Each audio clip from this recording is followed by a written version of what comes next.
Hello, hello, hello. We're going live in just a couple of seconds. Thank you for joining me. I'm just making sure that everything is set up so I don't have a repeat of the first time and the second time of doing this series. Okay, I think I'm ready to go. Hello, hello, hello, and thank you for joining me for this three-part series that I'm calling Three Keys to Long-Lasting Love. And I just want to check one more thing just to make sure that everything is okay. Excuse me, and I think it is. Okay, so three keys to long lasting love. You know, this series, this topic, any topic about lasting love and how to thrive in love, marriage, and life is something that I absolutely enjoy talking about. And I'll find out why in just a second. Because this whole thing about people being in relationship, I've been doing this work for a very, very long time. And many people in my personal life, as well as in my professional life, in terms of couples that I've been working with over the years, many of them are together, and many have been together for a long time. And some of them, even though they have a long term relationship, often they find themselves in a state of just surviving. For them, surviving is just the norm. And there are others who are in relationships that really thrive. I mean, they're on the same page, they have each other's back, they have joint goals, which what I talked about the first time.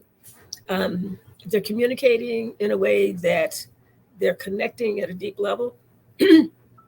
So there are couples who have that. For other couples, thriving like that is a dream. And then there are many other couples who are somewhere in between.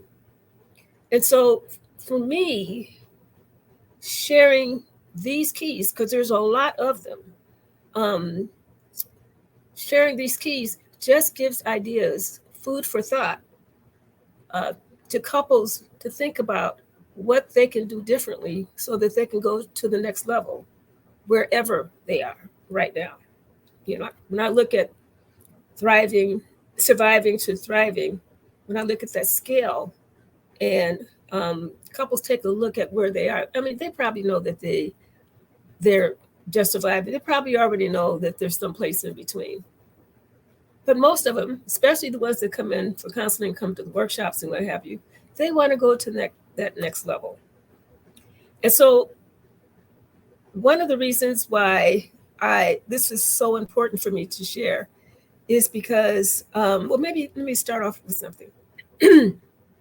Because some of you may just be seeing me for the first time. I don't know why I have this frog in my throat, so pardon me for that. Those of you who are meeting me for the first time, let me introduce myself.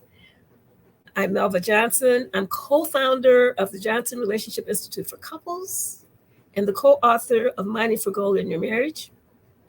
And the reason why I'm saying co-founder and co-author, we have a couple other books that are coming out. The reason why I want to make it clear that I'm co-founder and co-author, because I did not build this body of work over all these years all by myself. I built it with my beloved soulmate, late husband, Jesse.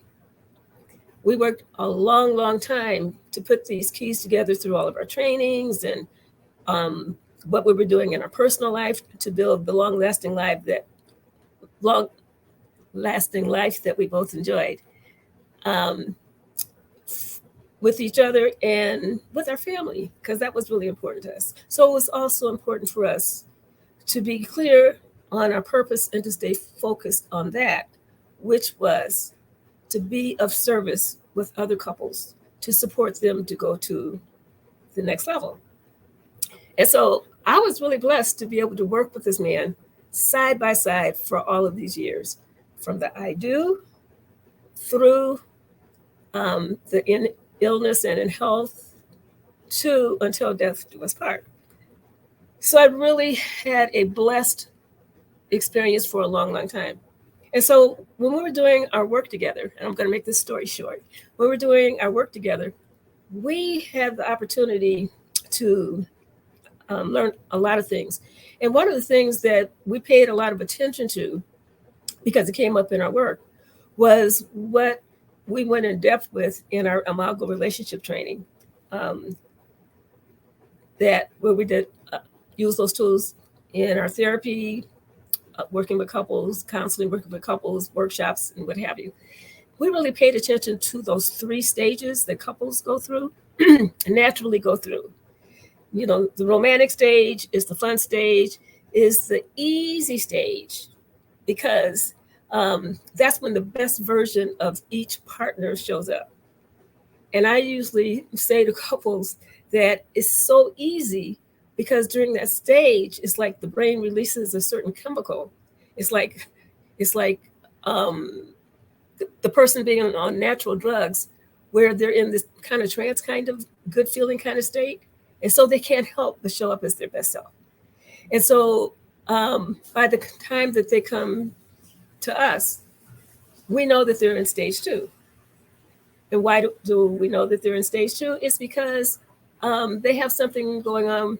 They're having some kind of conflict. They're having some kind of difference of opinion where not the best version of them shows up, but maybe the worst version of them shows up. Now, the worst version is um, it comes up during arguments.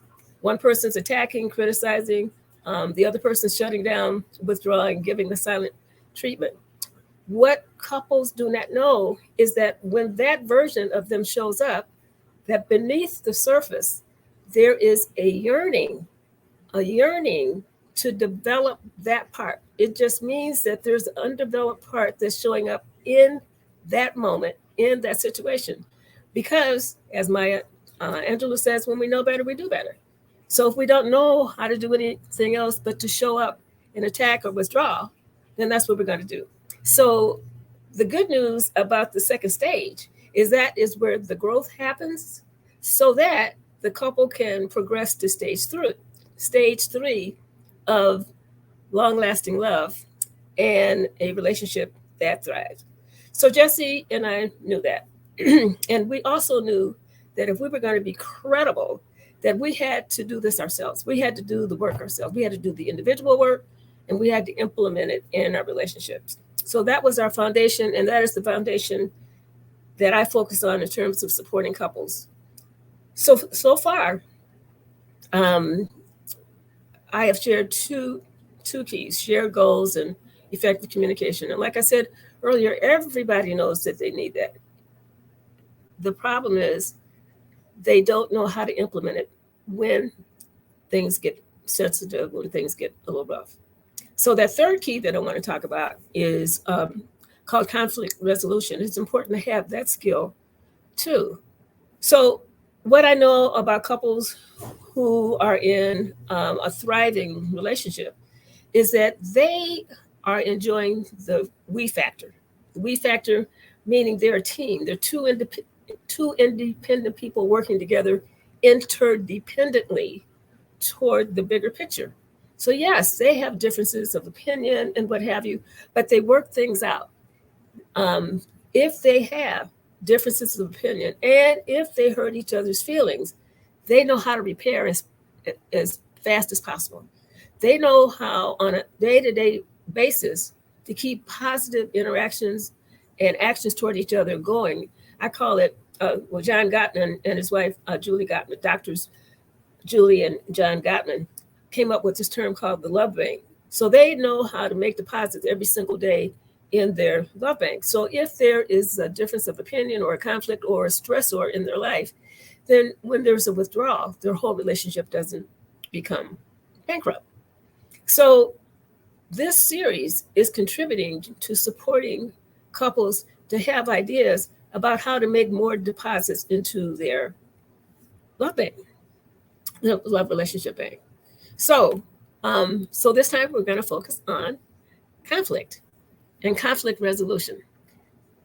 So when a couple is dealing with conflict, and I'm having a conversation with them, whether it's usually the first conversation, the interview, whether they're coming to a workshop or counseling, I'll ask them, is conflict working for you or is it working against you? So I like to give case studies, and I don't ever use anybody's real names because it's not appropriate, it's not ethical. So I'm going to call this couple John and Jane. I asked them, this couple. Now, John and Jane are a couple who's been married about 25 years. They're borderline empty nesters because they still have a teenager at home. And they have enjoyed a relationship of things going pretty well most of the time. However, when they had differences of opinion and there was conflict, then things didn't go so well between them. They became aware over time. I mean, 25 years is a long time. And they had the same argument over and over again. And they became aware of what was simmering beneath the surface of their discomfort with each other, even with all these other good things that were going on. Because if conflict is not resolved, then it lingers on and then it builds up. And so being aware of having these feelings of resentment, John was saying that he didn't feel respected. Jane was saying that she didn't feel understood. They started feeling more distant and more disconnected, and it kind of scared them. See, they didn't know how to talk about the sensitive areas. So when they had a difference of opinion, I mean, they did really well when they were talking about how to support their children to have full, successful lives. But they didn't know how to talk about the sensitive areas. And so the children were going to be gone, and it was going to be just the two of them. And those issues were still going to be there. They didn't know how to attack the problem. They were attacking each other when they had their differences. They knew they needed to change their approach, but they didn't know how. So before they took action to change their approach, they knew that they had to come up with a big why, a big reason for why they were going to do something different. Because these habits that all of us have in terms of how we function in any situation are habits that we developed and reinforced for our lifetime. So there has to be a big enough reason to change a habit. And they knew that they had bad habits. So they said, okay, so let's think about it. First, they thought about it on their own, and then they thought about it together. And so when they thought about it, when they shared it together, they came up with a lot of reasons why. So here's three. So one reason that they came up with is how much peace and harmony they would have if they would stop talking over each other and interrupting each other, and focus on what I was saying in the beginning, talking to each other in a way the other could hear, listen to each other in the other way that the other person feels heard. Now, that is really important to do, and it's important to know, but following through on it is not as easy in the beginning. So that when they wanted to talk to each other, because sometimes when they wanted to share their feelings, the other person would judge them or criticize them. So they wanted to get through that. They wanted to change that. And then, bottom line is they really just wanted to get along better and live their happily ever after. That was their big reason. And so, so this is a couple that I recommended before they started doing the work that they take the marriage happiness quiz so they could find out right away where to pinpoint so that they could begin their plan to navigate from where they are to where they want to be in a way that would bridge the gap and implement the keys of a shared vision and goals, having a way to talk about what they needed to talk about and stay on track, and have effective conflict resolution skills. Now, the other part of their work is that they realized that it was important that they focused on more about what they were going to do individually to contribute to the change rather than just staying focused on the other person. And that leads me to what I was sharing last time about what Gandhi says, that when you want change in your life, it's important to be the change you want to see. So it was important for both John and Jane, as they were moving forward, to become the change they wanted to see. If they wanted to be, John wanted more respect, so he had to become more respectful.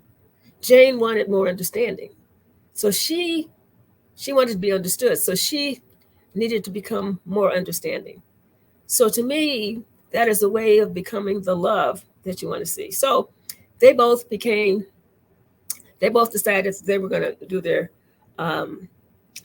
take responsibility to do their part. So they started following through on talking through conflict, working through conflict in a new way. Because as I see conflict, it can either be dissolved just by talking about it, or it can be resolved by some kind of behavior change. Or if number one and number two doesn't work, then it can be managed in a way that there is respect for each person in terms of approaching the problem. So over time, they worked the process. And it took them a while to move. They were like the in-between, they're just surviving and thriving. It took them a while to see progress, because when you're changing habits, it's like you have to be thoughtful about it. You have to be intentional about it. You have to do the same new thing over and over and over and over again. And so even though it wasn't easy, and sometimes they didn't even want to do it, they did it anyway. So what happened when they started seeing progress was that John commented was, "Whew," these were his actual words, "Whew, this was a lot of work, but it was worth it." And then Jane chimes in, "I agree." She had a big, big, big smile on her face. She said, "I'm feeling more understood. I really feel that John gets me now." And of course, John said, not of course, but John said, "And I am feeling more respected." So that's what happened for them to get them moving toward thriving and long-lasting love. Because 25 years, they had a lot more years to look forward to. And they really wanted to look forward to their happily ever after. So my question is, based on this example, what would both of you say is happening for you? If you looked at the survive to thrive scale, where would you say you are on conflict resolution, your conflict resolution skills? 1 meaning not at all. 10 meaning you've got it down pat. Where would you say you are? So wherever you are, is it where you want to be? If the answer is no, I'm inviting you to take the marriage happiness quiz. And the link is in the comment section. I'm inviting you to take the marriage happiness quiz, because there's something that you can do about it right away. Because you take the quiz, you look at your results, and then you can have a conversation about what the two of you want to do next, what you want your next step to be. I mean, just having the conversation about the results is effective communication. When you see the parts that you're really strong in, that's what you want to keep doing. You want to keep reinforcing those parts. The parts where you need improvement so you can stay on track toward thriving, those are your growth opportunities. And so what do you do with those areas? You create a plan to bridge the gap from where you are to where you want to be. So I'm inviting you to take the quiz and see where you are so you can make the plan and start implementing the three keys: your vision and shared goals, your effective communication, and your conflict resolution skills. So I would say, don't settle for a relationship that is just mediocre or just merely survives. That's not the reason why you came together. You came together for happily ever after. I'm inviting you to take that next step to be on track with that. Thank you for joining me for this 3-part series. And I'll be back next time with a whole different series. Or maybe I'll expand on this one. Thank you for joining me.